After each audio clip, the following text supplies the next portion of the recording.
The observation deck of Station Kepler 442 buzzed with nervous energy as representatives from 17 different species gathered for the Galactic Council's emergency session. Ambassador Veltar of the Zephyrian Republic adjusted his ceremonial scales, their bioluminescent patterns flickering with barely contained anxiety. Beside him, the insectoid hive queen Zacth clicked her mandibles in the rhythmic pattern that indicated deep concern among her people. "The reports are confirmed," announced Council Prime Mordun, his forearms spread wide in a gesture of grave importance. "The Void Stalkers have broken through the quarantine zone in the outer rim." A collective shudder ran through the assembled delegates. The Void Stalkers, apex predators from the dark spaces between galaxies, were the stuff of nightmares. Standing 12 feet tall with chitinous exoskeletons that could deflect plasma fire, they possessed a hunting instinct so refined that they could track prey across star systems by following the electromagnetic signatures of fear itself. "How many worlds have fallen?" asked Diplomat Krelix, her crystalline form refracting the station's lights into prismatic warnings. "7 so far," Mordun replied, his voice heavy with loss. "The colonies on Thesha Prime, New Babylon, and the mining worlds of the Centauri Belt. They strike without warning, harvest what they need, and move on. No survivors." The assembly fell silent except for the soft humming of the station's life support systems. Everyone knew the statistics. In 3,000 years of recorded galactic history, no species had successfully repelled a Void Stalker incursion. They were too perfect, too evolved for the singular purpose of hunting and killing.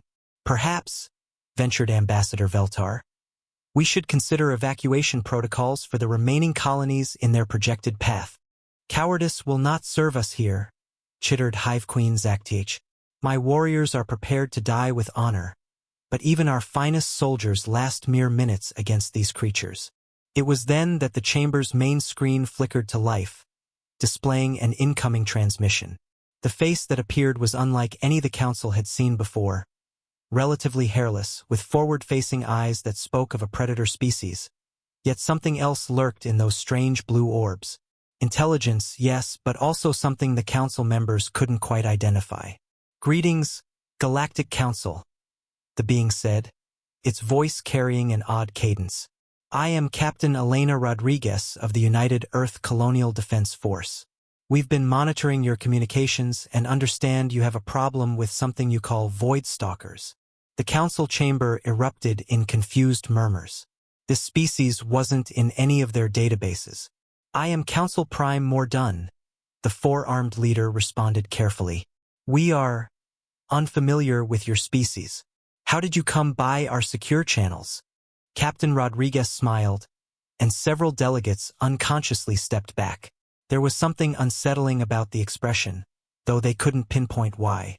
"We've been watching for a while now, learning. As for your Void Stalker problem, we'd like to offer our assistance." "With respect, unknown species," Veltar interjected. "These creatures have terrorized the galaxy for millennia. No military force has ever successfully—" "Yeah, we read the reports," Rodriguez interrupted. "Fascinating, really. Perfect hunters, evolved for maximum efficiency, track prey by fear signatures. Impressive. But here's the thing. You've been thinking about this all wrong." The captain leaned forward, and those predator eyes seemed to look directly at each delegate despite the vast distances involved in the transmission. "You see them as perfect predators. We see them as another Tuesday."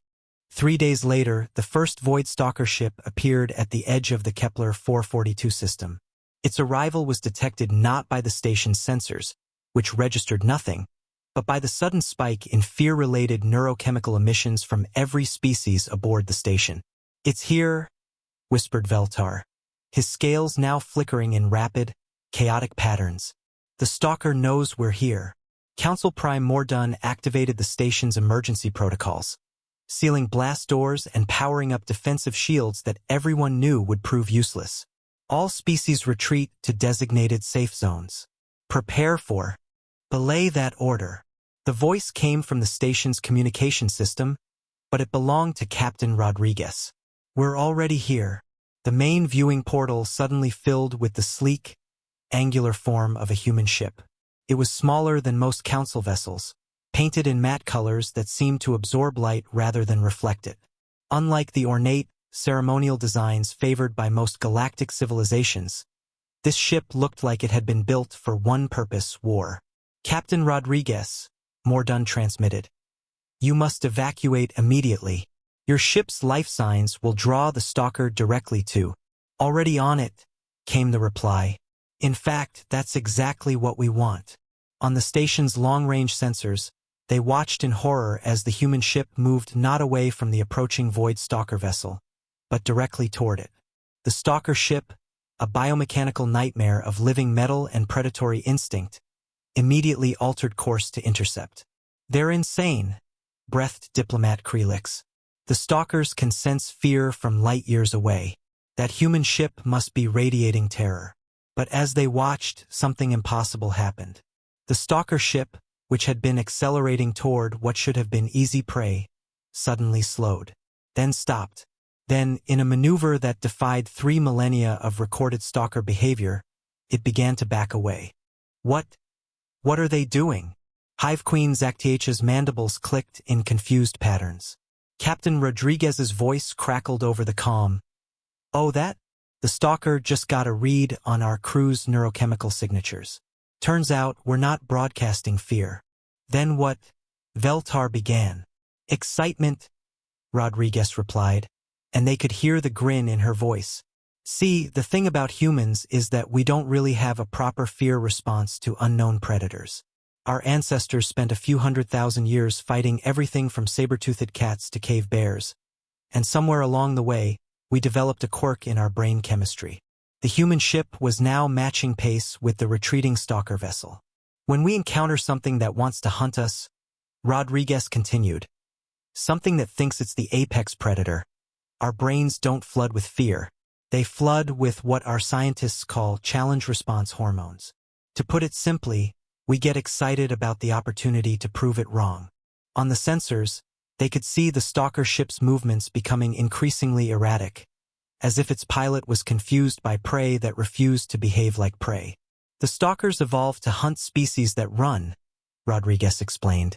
"Their entire sensory apparatus is designed to track fear, to anticipate flight responses, to corner desperate victims. But humans? We have a saying, violence isn't the answer, it's the question, and the answer is yes." "You're going to fight it?" Mordun asked, his voice barely above a whisper. "Fight it," Rodriguez laughed, and the sound sent chills through every delegate on the station. It wasn't cruel or malicious, it was anticipatory. "Captain, we didn't come here to fight. We came here to hunt." The Stalker ship had backed nearly 1,000,000 kilometers away from the human vessel when it finally stopped retreating. Its biomechanical hull pulsed with bioluminescent patterns that the Council's xenobiologists recognized as extreme agitation. The perfect predator had encountered something outside its experiential framework. Prey that hunted back. "Captain Rodriguez," transmitted Council Prime Mordun, "our scans indicate the Stalker vessel is powering its primary weapons. Its plasma cannons could vaporize your ship." "Probably," Rodriguez acknowledged. "But here's the thing about humans, we don't hunt alone." As if summoned by her words, 7 more human ships decloaked around the Stalker vessel. They had been there all along, invisible to both the Council sensors and the Stalker's bioelectric perception arrays, moving in perfect coordination like wolves surrounding their prey. "Pack hunters," breathed Hive Queen Zactiach, her compound eyes reflecting understanding. "They're pack hunters." The Stalker ship began firing immediately, its plasma cannons lancing out with deadly precision. But the human ships moved like liquid mercury, weaving between the energy beams with an intuitive coordination that spoke of countless years of cooperative evolution. They didn't just dodge, they used the Stalker's own weapons fire to mask their approach vectors. "Targets acquired," came a new voice over the comm, another human, this one with a different accent. "This is Lieutenant Commander Jackson aboard the UES Revenge. We have firing solutions." "Negative on immediate engagement," Rodriguez replied. "First, we need to understand what we're dealing with." "Science Officer Park, what's your analysis?" A third human voice joined the conversation. "Captain, The bioship's neural networks are operating in a feedback loop. It's trying to process threat assessment data that contradicts its core programming. The entity inside is confused. Confused how? It keeps scanning us for fear markers and getting excitement instead. Its hunting protocols are designed around the assumption that all prey experiences terror when confronted. We're essentially a logic paradox to this creature. Veltar watched the tactical display in fascination. The human ships had formed a three-dimensional cage around the Stalker vessel, but they weren't attacking. They were studying it, analyzing its behavior patterns while simultaneously causing it increasing psychological distress. "This is unprecedented," he muttered to diplomat Krelix. "In every recorded encounter, stalkers attack immediately. They never hesitate, never show uncertainty." "Look at the biometric readings," Krelix replied, her crystalline form refracting the display data. "The creature's stress hormones are spiking beyond anything in our databases. It's experiencing something it's never felt before. Fear," Mordun realized. For the first time in its species' history, it's afraid. Captain Rodriguez's voice cut through their observations. "Science Officer Park, I want a full neurochemical analysis. If these things hunt by tracking fear, we need to understand how they process their own terror." "Already on it, Captain. The bioship is flooding its internal environment with stress chemicals. Its pilot is experiencing what our psychologists would classify as an acute panic attack." "Outstanding. Tactical, prepare Hunter Protocol 7. Hunter Protocol 7 confirmed. All ships report ready." The council delegates watched in amazement as the human ships began to move in a complex pattern around their target. They weren't circling, they were spiraling inward, each vessel following a different mathematical curve that somehow combined into a single, elegant death trap. "What are they doing?" Veltar asked. Rodriguez answered as if she'd heard him. "We're doing what humans have done for thousands of years, Ambassador. We're persistence hunting. See, humans evolved on a world where we weren't the fastest or strongest predators. But we were the most persistent. We could track our prey for days, weeks if necessary, wearing them down until exhaustion made the kill inevitable. The Stalker ship's movements were becoming increasingly desperate. It fired its weapons in all directions, but the human vessels seemed to anticipate every attack. They were learning, adapting, turning the aliens' own aggression against it. "The difference is," Rodriguez continued, "we're not hunting for food or territory. We're hunting because something decided to hunt us first. And humans have a very simple rule about that. If you want to be a predator in our neighborhood, you better be ready to become prey." The Stalker's desperation reached a crescendo as its bioship began to exhibit behaviors never before recorded in galactic archives. The perfect predator was attempting to flee, not tactically retreating to a better position, but genuinely trying to escape. Its plasma cannons fired in wild, undisciplined bursts while its pilot's panic pheromones created a neurochemical signature so potent that even the Council Station's sensors could detect it from millions of kilometers away. "Fascinating," murmured Science Officer Park over the comm. "The creature's amygdala equivalent is completely overloaded. It's experiencing what we might call an evolutionary crisis. Its fundamental understanding of the predator-prey relationship is being rewritten in real time." Captain Rodriguez's ship moved closer to the panicking Stalker vessel, close enough that its hull cameras could capture detailed images of the alien craft's surface.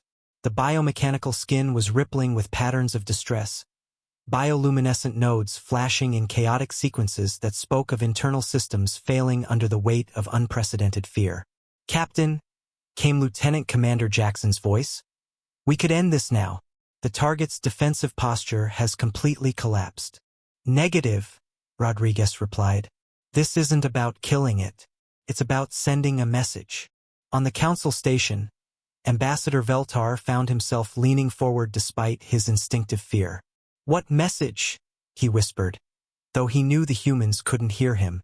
As if reading his thoughts, Rodriguez opened a channel to both the Stalker ship and the council station. "Attention, Void Stalker. We know you can understand multiple galactic languages. Your species wouldn't have survived this long without that ability. So listen carefully. The human ships had now formed a perfect sphere around their target, close enough to prevent escape but far enough to avoid the aliens' increasingly wild weapon discharges. "You came here thinking you were the apex predator," Rodriguez continued. "Your species has spent millennia believing that fear is the ultimate weapon, that all other life forms will cower before your superior evolution. But you made a mistake. You assumed that just because something is prey to you, it must be prey to everyone." The stalker ship's movements had slowed, its pilot apparently listening despite its terror. "Humans have a concept called the food chain," Rodriguez explained. "Most species think it's a ladder bottom to top, prey to predator. But humans understand something different. The food chain is a circle. Every predator is someone else's prey. Every hunter can become the hunted." Science Officer Park's voice joined the transmission. "Our analysis of your neurochemistry indicates you're capable of learning, of adapting your behavior based on new experiences. So learn this: humans don't run from predators. We study them, we understand them, and then we become better at being them than they are." The sphere of human ships began to pulse with synchronized light patterns, not random flashes, but a complex code that the stalker's enhanced senses would interpret as a form of communication. "That pattern," Captain Rodriguez explained to the Council, "translates roughly to 'acknowledge superior' in the stalker's native bioluminescent language. We're not just telling it we won, we're making it admit we're the better predator." The effect on the stalker was immediate and profound. Its ship's movements ceased entirely, and the chaotic stress patterns on its hull began to organize into what xenobiologists recognized as submission displays. "Incredible," breathed Hive Queen Zacth. "It's surrendering?" "Not surrendering," Rodriguez corrected. "Accepting its place in the hierarchy. The stalkers aren't evil council members. They're just very, very good at what they do. But they're still animals, and animals understand dominance structures." The human ships began to withdraw, their formation loosening but never quite releasing the alien vessel from their tactical cage. "Now comes the important part," Rodriguez announced. "Stalker, you're going to return to your species. You're going to tell them what happened here. You're going to explain that there's a new apex predator in the galaxy, and that predator has rules." The alien ship's hull patterns shifted to what the Council's computers identified as an acknowledgement sequence. "The rules are simple," Rodriguez continued. "Hunt whatever you want in the deep void between galaxies. But inhabited worlds, civilized species, anyone under the protection of the Galactic Council, they're off limits now. Not because they can defend themselves, but because humans have decided to defend them. And if we choose not to comply with these rules?" The voice that emerged from the stalker ship was alien, multitonal, and edged with barely contained aggression despite its current circumstances. Rodriguez's response was immediate and delivered in a tone that made every delegate on the council station unconsciously step back from their screens. "Then we'll hunt every single one of you across every star in this galaxy until your species exists only in the archaeological record. And we'll do it not with anger or hatred, but with the same methodical patience our ancestors used to hunt mammoths across ice ages. We are very good at making things extinct." 6 months after what became known as the Rodriguez incident, the Galactic Council convened in emergency session once again. But this time, the mood in the chamber was cautiously optimistic rather than desperately fearful. "Report from the Outer Rim colonies confirms it," announced Council Prime Mordun. "No Void Stalker incursions in 17 sectors. The raids have stopped entirely." Ambassador Veltar studied the holographic display showing patrol routes throughout the galaxy. Small human ships, never more than 1 or 2 per system, had taken up positions along the former Stalker hunting grounds. They weren't conquest fleets or occupation forces. They were simply there, watching, waiting. "The humans have kept their word," observed Diplomat Krelix. "Their patrols don't interfere with normal commerce or planetary governance. They're only tracking stalker movements." "And the stalkers?" inquired Hive Queen Zacth. "Are behaving exactly as Captain Rodriguez predicted," Mordun replied. "They've withdrawn to the intergalactic void and resumed hunting non-sentient species.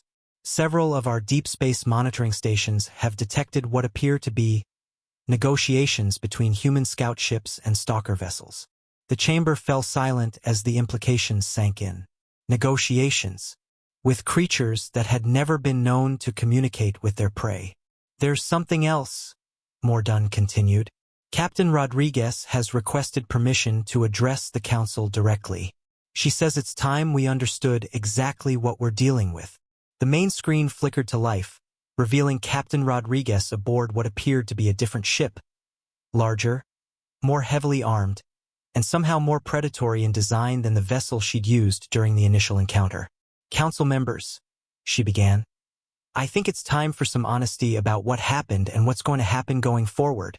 Her image was joined by a tactical display showing human fleet positions throughout the galaxy. The scope of their deployment was staggering: thousands of ships, positioned with mathematical precision to provide response coverage for every inhabited system. When humanity first detected the Galactic Council's communications, we were intrigued, Rodriguez explained.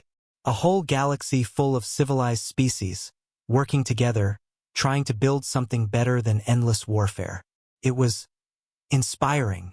But you were also evaluating us, Veltar said. It wasn't a question. Rodriguez nodded. Old habits. Humans have survived by being very good at threat assessment. We watched, we learned, and we realized something that I don't think any of your species have fully grasped. Which is, you're all prey species. The statement hung in the chamber like a physical presence. Several delegates unconsciously activated personal defensive fields. Not in the sense that you're weak, Rodriguez continued quickly. Your technologies are impressive, your civilizations are remarkable, and your capacity for cooperation puts humanity's historical record to shame. But you're all species that evolved as prey. Your instincts, your social structures, your problem-solving approaches, they're all designed around avoiding conflict, finding compromise, working within established systems. And humans? Mordun asked, though something in his voice suggested he already knew the answer. Humans are the first predator species you've encountered that developed civilization, Rodriguez replied. We're apex hunters who learned to build cities, apex killers who figured out mathematics and art and philosophy. We're what you get when you take a pack-hunting species and give it quantum physics. The tactical display shifted, showing human exploration patterns extending beyond the galaxy's edge. The stalkers were never your real problem, Rodriguez continued. They were just the first of many predator species you were going to encounter as your expansion brought you into contact with the darker corners of the universe. There are things out there that make Void Stalkers look like house cats. Are you threatening us? Hive Queen Zactiacha's mandibles clicked in agitation. I'm offering you a partnership, Rodriguez replied. You've built something beautiful here. A civilization based on cooperation and mutual respect. Humans want to protect that. Not control it, not conquer it, but preserve it. Because we've seen what the universe looks like without it, and it's not pretty. A new image appeared on the screen, a star map showing regions beyond the galactic rim, marked with symbols that made several delegates' translation software crash. These are territories controlled by predator species that never developed past the hunting stage, Rodriguez explained. Species that view civilization itself as a weakness to be exploited. They're coming, council members. Maybe not this year, maybe not this decade, but they're coming. And you want to stop them? We want to make sure that when they arrive, they find the same thing the stalkers found. A galaxy protected by the most dangerous predators they've ever encountered. Predators who have chosen to use their hunting instincts to preserve rather than destroy. Rodriguez leaned forward, and once again, every delegate felt the weight of those predators' eyes. The humans are offering to be your monsters, council members. The friendly neighborhood apex predators who make sure that nothing nastier gets to play in your sandbox. All we ask in return is that you remember that predators and prey can coexist, as long as everyone understands their place in the ecosystem. The transmission ended, leaving the council chamber in contemplative silence. Finally, Ambassador Veltar spoke. Council Prime, I move to formally recognize humanity as a protected species under galactic law and invite them to establish a permanent embassy. Seconded, clicked Hive Queen Zacth. All in favor? Mordun asked. The vote was unanimous. Outside the station's viewing ports, a human patrol ship drifted silently past, its hull scarred from battles fought in the darkness between stars. Its crew was composed of persistence hunters evolved from African plains, pack coordinators descended from tribal warriors, problem solvers whose ancestors had survived ice ages and volcanic winters. They were humanity's gift to the galaxy. Predators who had chosen to protect rather than consume, monsters who had learned to smile, apex killers who used their talents to ensure that others could sleep safely in the dark. The Void Stalkers had learned to fear them. Soon others would too.